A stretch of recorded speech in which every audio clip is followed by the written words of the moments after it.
Alright guys, so today we're going to be doing CHING number 36. So I'm just going to start in right where we left off, which was I sold a set of two different Dungeons and Dragons little toy figures.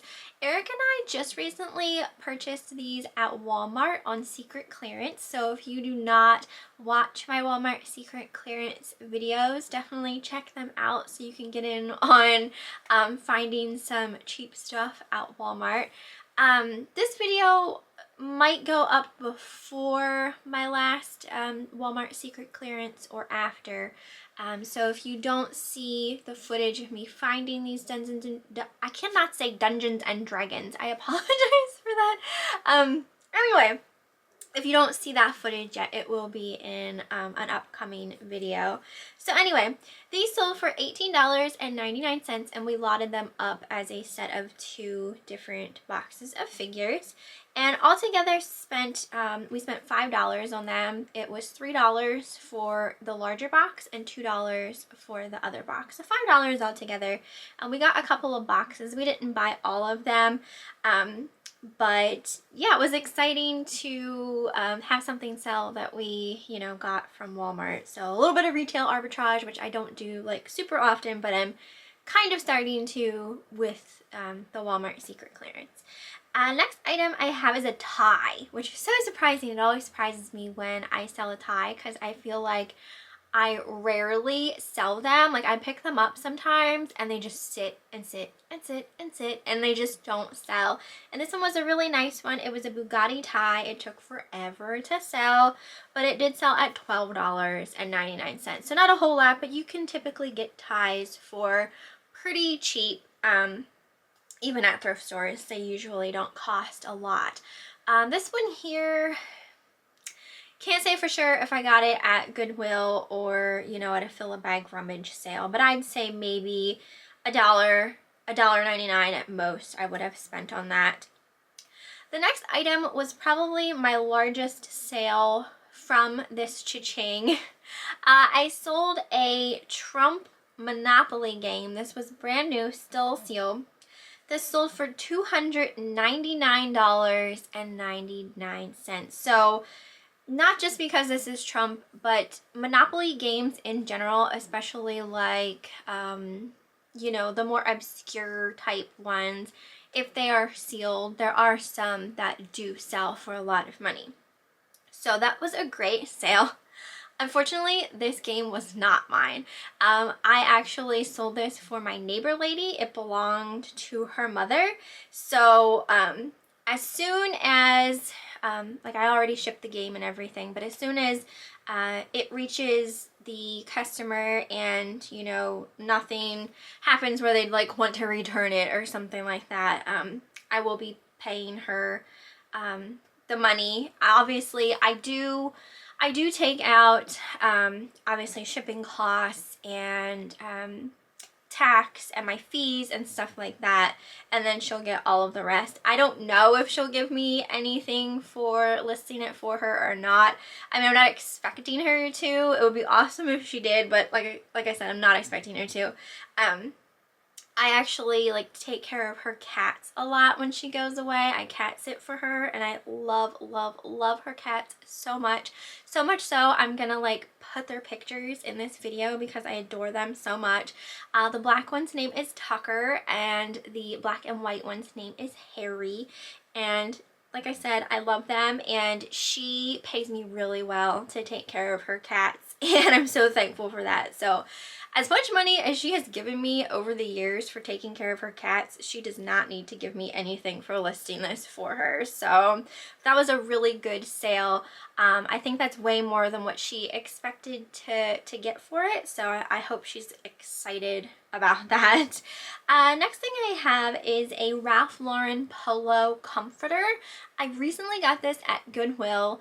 I did not have it in my Goodwill footage or haul, but I had seen it at Goodwill when I was there one day, and then I didn't pick it up, and then when I was editing my video I looked it up and I saw that these Ralph Lauren polo comforters were selling for really good money. So I went back the following day to see if it was still there, and it was, so I purchased it. That's why it never like was in a haul or anything like that. Anyway, they wanted $15 for it at Goodwill, so that's what I spent on it, $15, and it sold for $53. I put that up on auction just because I wasn't quite sure what to list it at. The one that I was selling, it was in good condition. There was no rips or stains or anything like that, but it has these big, you know, like the fill in it, from being washed. The fill was flat in some areas, and I don't know if there's like ways to like fluff that back up. So, you know, I mentioned that in the auction description and everything like that. So had it been more newer type condition, I feel like it probably would have sold for a little more than that, but I'm still really happy with what that sold for. So if you ever come across Ralph Lauren polo bedding, essentially, definitely pick that up. I didn't really know about it until I was editing my video, and I was like, oh no, I should have got that, and I didn't think it would still be there, but it was. Okay, next I have a vintage Coach mini tote purse. This sold for $35.99, and I probably got that at a yard sale. There's always a chance it came from a fill bag rummage sale, but I definitely feel like I wouldn't have paid more than $5 for that originally. The next item is a YSL display. It was this really large, kind of like a plasticky material, but it was really thick, and it said YSL all around it. So this would have been used for like a store display to display YSL items on it, and I got this for free out of the dumpster, and it sold for $89.99. So that's really awesome. Typically, a lot of retail stores try to destroy stuff that they throw away. So, you know, dumpster divers can't like go and take the stuff and then try and sell it. But they didn't do anything to this. So I was like, you know what? Someone out there might want this, especially like if they have a YSL purse or accessories and they want to use it to like display that on in like their room or their closet or whatnot. It went to California, so I don't know, you know, if the person who bought it might have like their own business, their own retail store or whatever, and just wanted it for that, or if they wanted it, you know, for personal display. But regardless, I didn't pay anything for it, and it sold for a really nice price. Next was an Affliction shirt. I actually sold 2 of these in this CHING, and they are disappearing. Last summer, I picked up a bunch of Affliction shirts at a yard sale for $3 a piece. So I paid $3 for that, and it sold for $29.99. And that's typically my asking price for Affliction shirts. It seems to be what I can sell them for.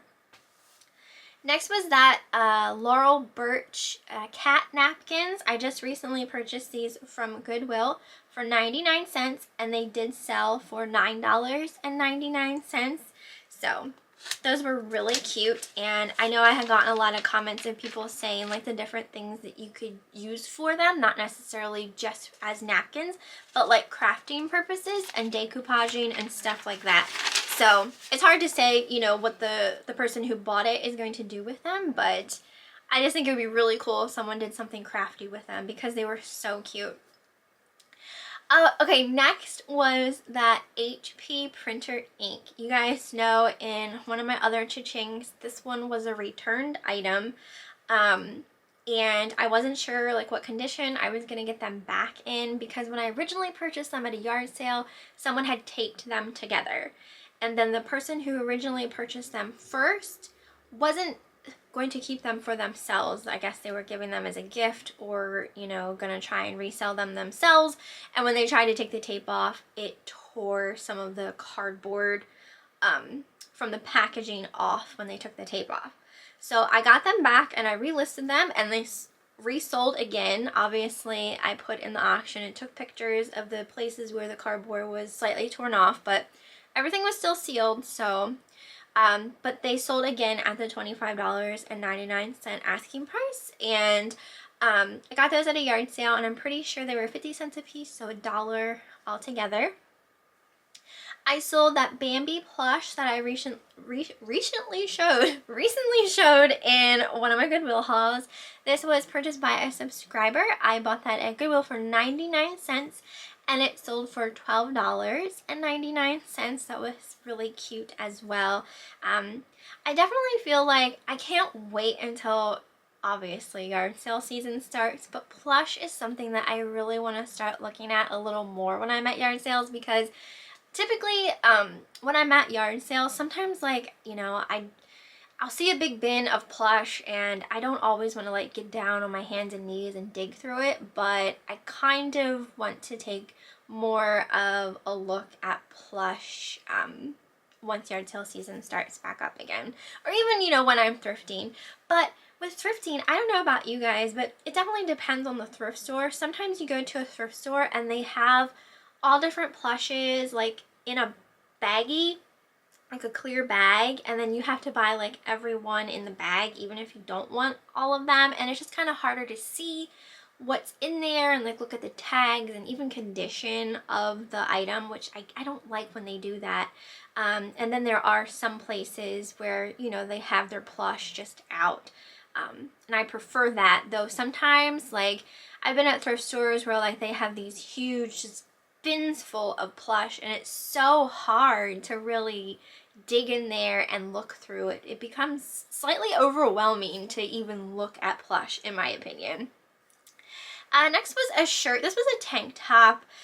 It was definitely older. It had an Anvil tag, Anvil being the brand, and it had a diamond on it and said fresh, so it was definitely from like the 80s or 90s, and that only sold for $9.99, so not a whole lot. Obviously I know vintage t-shirts do really well, but maybe tank tops just really aren't all that as popular. I feel like I had that sitting for quite a while before it sold. Next was a set of Speidel cufflinks. These were men's cufflinks that sold for $11.99, and I got those at a thrift store for $1. They were just like in a basket of jewelry for $1. I had those listed for a while though. I actually had just lowered the price the day prior, and then they sold as soon as I lowered the price. So I do that sometimes when you know, I'm just like laying in bed or something and I'm like going down through my listings, and I will, you know, lower price some stuff or like send out offers and that kind of thing, especially if stuff's been sitting for a while. Next was a magazine. This was an Elle Girl magazine with Christina Aguilera on the cover. I believe, I didn't write this down, but I believe it was from 2004. This belonged to me. I don't know, around this time I was just getting different magazine subscriptions. I think I had like some free magazine subscriptions, so I didn't pay anything for this. It was just a magazine I've had since 2004. I found a bunch of like my old like teen type magazines when I had to clean out my parents' house, so that's where that came from, and that sold for $19.99. So vintage magazines can definitely sell well, and especially if someone is purchasing them specifically for a musician or actor, actress, whatever that's, you know, on the cover or has like a special edition or something like that. So it's hard to say if the person who bought it was just a fan of Christina Aguilera or if they were looking for that particular magazine. I always thought it would be a really cool idea as a birthday gift to someone to buy a magazine that would have come out in the month and year that they were born, and then give that to them as part of like a birthday gift. I always thought that would be such a cool idea and always wanted someone to do that for me. But yeah, I don't know. I just always thought that would be so awesome. So if you're ever thinking of like a birthday gift to give to someone, try to remember that, because I think it would be really cool and they'd probably get a kick out of it. Next was, oh my gosh, me and Eric both cheered when we saw that this sold. This was a Vera Bradley scarf and matching gloves. I've had this listed for so long. I couldn't believe that no one wanted this. I guess maybe it was because of the print. I mean, the print wasn't, to me anyway, like very pretty, I guess you'd say. I got this set at a yard sale. I believe I paid $1 a piece, so $2 for the set. Finally sold at $19.99. Goodness gracious, I really did, like, I was like, yes, when I saw that CHING, because I really didn't think that they were ever going to sell. Next was another piece of men's type of jewelry accessory. This was a tie bar clip of a saw, and I got that out of the same dollar basket at a thrift store, and that sold for $8.99. And again, I lowered the price on that the same time I lowered the price on the cufflinks, and not long after that sold as well. So definitely, if you feel like you have some stale inventory that's been sitting for a while and you just kind of want rid of it type of thing, you know, obviously you're still making profit, maybe not as big of a profit as you'd like or expect, but you're able to actually get it sold and out of the way, and, you know, bring in something that might sell a little faster. Next thing was a pair of Nash roller skates. These were really cool. They were sneakers slash roller skates, so you could actually take the wheels off the bottom. You just like press this button in the back of them, and then you could wear them as sneakers, like they were legit sneakers, and then you could just pop the roller skate part back on and use them as roller skates. So they were like a combination type thing, which was really cool. Those sold for $42.99, and I got them at a fill-a-bag rummage sale. I couldn't fit them in my bag because they were really big and heavy, so I ended up paying $1 for them separately. So that was still a really good deal. Next was a pair of Tommy Hilfiger wedges. These were super cute. Those sold for $29.99, and I'm sure I got those at a Goodwill. I'd say I probably spent maybe $6.99 for those. I sold a perfume. This was a rollerball perfume. I just listed this not that long ago, so it sold quickly. It was by a company called Laurel. I purchased this at a yard sale for $3, and it sold for $7.99. So not a whole lot of profit there. I love selling perfume. You guys should know that by now. Sometimes when I'm at yard sales, I don't always look stuff up. I just kind of buy stuff if it's cheap enough, or just go with my gut type feeling. So I didn't want to just let that sit in fear that it, you know, was a perfume that was going to sell like really well. So it ended up not being one, but oh well, it's out of my house and I made a little bit of money off of it. So that's all that matters to me. Next was a book. This was a criminal procedure textbook, and that sold for $29.99. Eric actually purchased this at a yard sale. I'd say we maybe had like $2 in that book, so still a really good profit off of that. I know a lot of people sell textbooks and do really well with them. It's not something that I really look for, you know, too much, but if I see them and it's a good price and, you know, it could potentially sell for good money, I would definitely pick them up. This was the other Affliction shirt that I sold. So again, I got it at the same yard sale. I paid $3 for it, and that one also sold for $29.99. I feel like I still have a couple more Affliction shirts, but definitely a lot of them sold. Next was a Hazel Atlas Yogg-Nog bowl. So this originally would have come with cups, you know, to I was gonna say display your Yogg-Nog, you know what I mean. Like when you're having a party and just like put your Yogg-Nog in the bowl, what have you. Anyway, I got the bowl at a yard sale for $1, and it sold for $22.99. And then the last thing that I have for this cha-ching is another perfume. This one definitely sold for a lot more than the last one.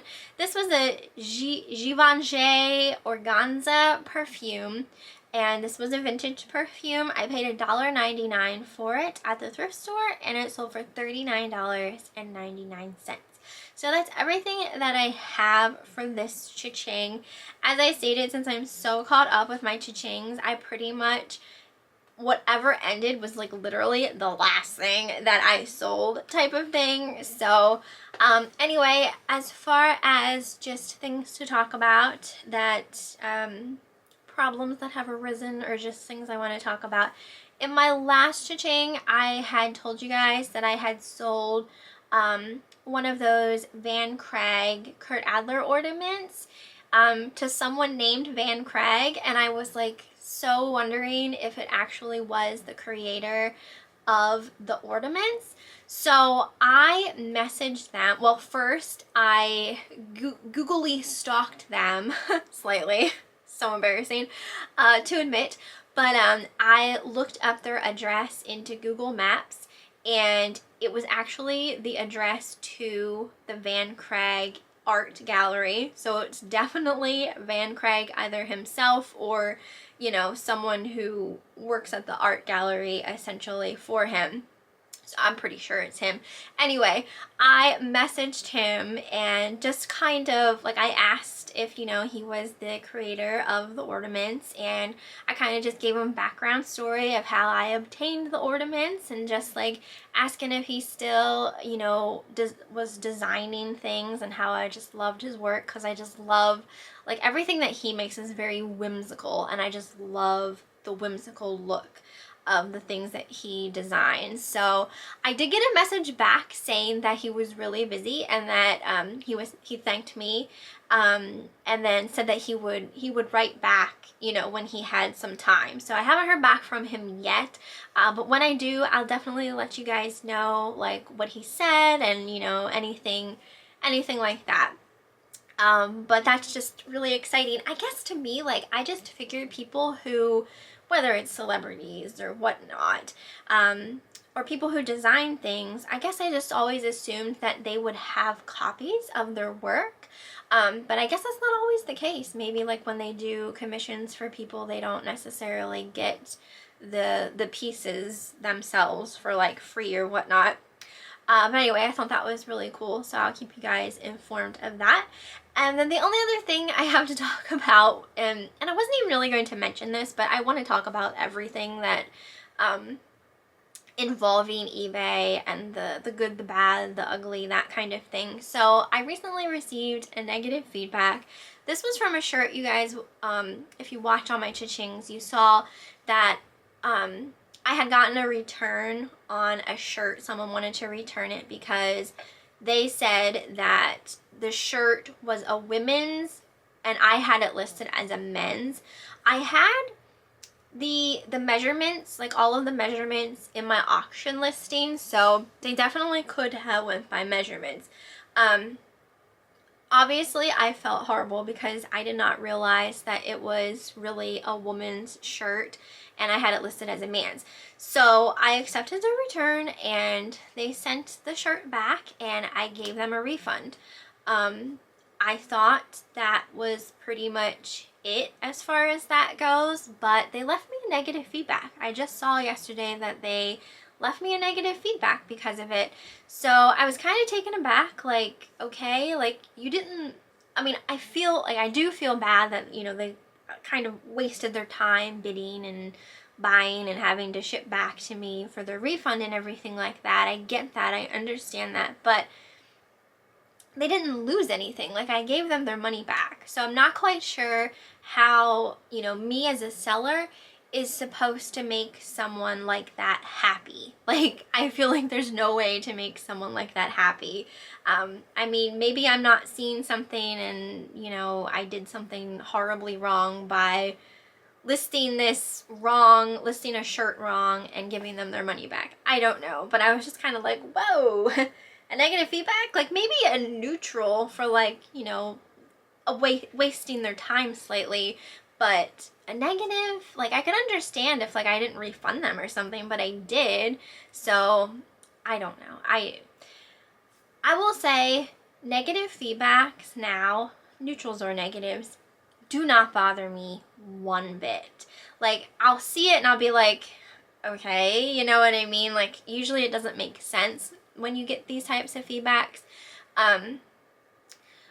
It doesn't bother me. But when years ago, it used to bother me a lot. Like, to the point where if I would see that someone left me a negative feedback, like, it would literally, like, ruin my whole day. To the point where, like, I'd be so upset by it that it would just ruin my day, kind of thing. And I just let it, like, eat at me, because that's just the kind of person I am. Like, I let little things just get to me. And it used to really, really get to me. And not anymore. You cannot let this kind of stuff eat at you. You just can't. You have to just, as they say, brush it right off your shoulder, because it's gonna happen. It's bound to happen. Even if you have like 5,000 feedbacks and they're all positive, and one day someone slams you with a negative, it's gonna happen one day. Do not let it bother you. People are still gonna buy your stuff.